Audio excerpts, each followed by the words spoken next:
giant Philistines of Palestine, accounts during Exodus and David, even before, for example, Genesis giants. But when Moses, the Egyptian, received from the mouth of God, Yahweh, the name of the promised land for his people, he jumped in terror. He said, "What? Palestine? It's the land of the giants." But Yahweh is not frightened of this. He said, "Yes," he said, "but their reign is coming to an end. Exterminate them all. I know you can cope with it, my dear Moses. Remember, you have the ark." Now I'm reading this from Eden Saga. This is by Xavier Séguin. He says, "Remember, you have the ark." Moses sighed, but who can disobey? Moses died before reaching the promised land. Died, or maybe went back to his country, Egypt, but he died, obviously, but they don't know where he died. They have not found his body. Anyway, Moses was not with the Hebrews when they reached Palestine. He saw it from afar. So his nephew, David, had to deal with the giant Goliath. Not his nephew, but obviously his descendant. Apparently Goliath was the last of the Palestine giants, Goliath and his brothers. David beat him using his sling and a pebble. And it was no sweat because Goliath was not in his prime, but he was huge. And of course, David's pebble was guided by the hand of God for this conflict. Now, Goliath was the latest son of the latest generation of giants, a species in decline, weak beings, unsuited to the new conditions on the planet. According to the Bible, Goliath measured almost 9 feet tall. It's far from the 53 meters, that's 150 feet height, of the Cyclops of ancient Greece. But despite his size, he had nothing of his ancestors' warlords. Evidence: David easily won. As Polyphemus, the Cyclops of the ancient Greeks from the adventures of Ulysses, they represent to the very last witnesses of a huge and powerful past. But those days were long gone, and if science is still coaxing, many authors have admitted as evidence the presence of ancient giants before the destruction of Atlantis. According to Edgar Cayce, the human size varied greatly, for in those days, quote, "there were giants on the earth, men of at least 3 or 4 meters, as well as proportioned and well proportioned." 4 meters is what? Over 12 feet tall. Now, where were they? We even know that the Old Testament said that the Philistines, the giants of the land of Canaan, were from Crete. They were Cretans.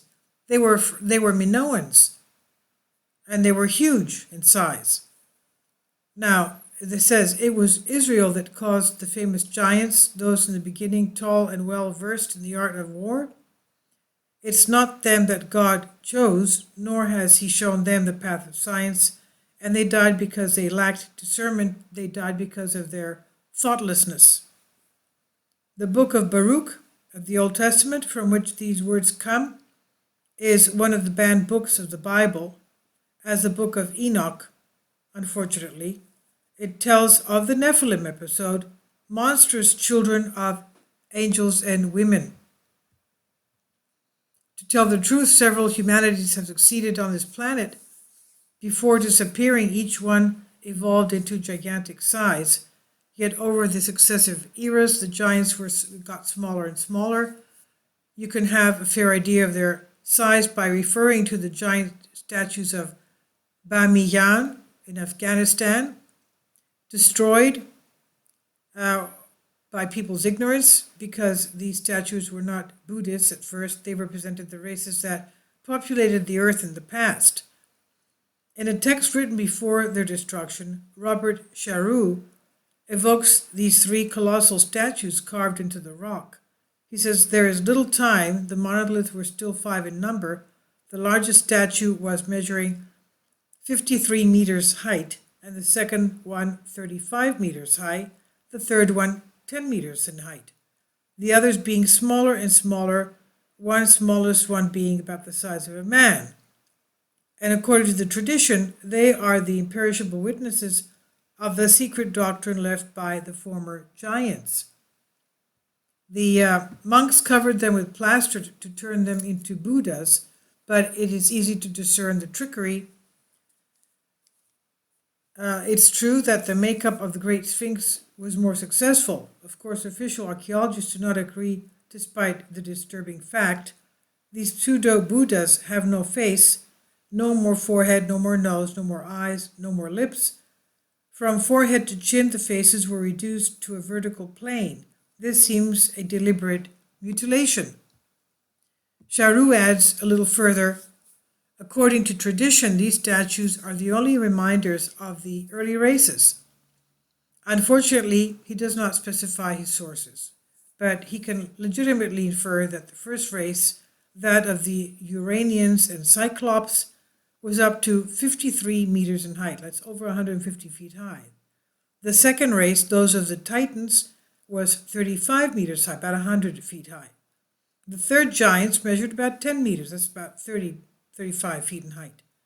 And the others started down at the following humanity. They started going smaller and smaller, shorter and shorter, that is, until the last race, a smaller statue to our current size. When gravity has increased, dinosaurs disappeared, and giants also at the same time, at least some of them. This is by Eden Saga, Xavier, Séguin. Please leave your comments. What do you think about this? But it is very clearly written in the Old Testament that the Philistines were from the island of Crete. In some of my recent past videos, we talked about the Minoans of Crete that have traveled to the North America by sea routes. They were trading along the Mediterranean up to the British Isles. From there, they went to the Faroe Islands, then Iceland and Greenland, then to Labrador of North America. And they have found that the Native American Indians of the area of the Great Lakes and St. Lawrence Seaway have Minoan DNA. They have mitochondrial DNA from the Minoans of ancient Crete. And they were also giants. And that's not surprising then that we find ancient giant skeletons in almost every state of the United States and also in Canada, the ancient giants of North America. And we were also told by Thoth the Atlantean in the Emerald Tablets that the Atlanteans were giants as well.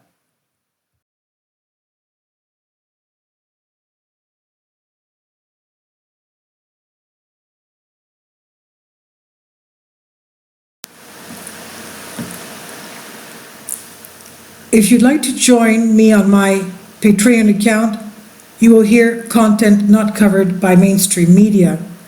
These riveting stories will be based on my research, and I will state my opinions and give my personal insight on diverse and controversial subjects and world events not covered by mainstream media, and not supported by YouTube guidelines. So whatever I have on my Patreon, most of those will not be on my YouTube channel. Please consider becoming a member today. More of the most significant and important videos will be on my Patreon channel. Your support helps me to continue my research and keeps this YouTube channel alive.